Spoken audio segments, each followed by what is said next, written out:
ఒకే మంటకు ఎంత కాతుందో చూడండి. చాలా బాగున్నాయి. నాకు హ్యాపీగా ఉంది. ఇది థర్డ్. ఫస్ట్ 3 కాసినాయి. తర్వాత ఫస్ట్ ఇయర్కు 3 కాసినాయి. సెకండ్ ఇయర్కు 5 కాసినాయి. ఇప్పుడు థర్డ్ ఇయర్ చూడండి మస్తు కాతుంది.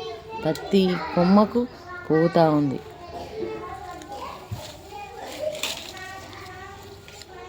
ఇంకా రాలిపోయింది, నీళ్ళు పోయాక రాలిపోయింది. చిన్న మండకే కానీ చూడండి పూత. ఇంకో వారం రోజులు అయితే హార్వెస్ట్ చేస్తా. ఈ 2.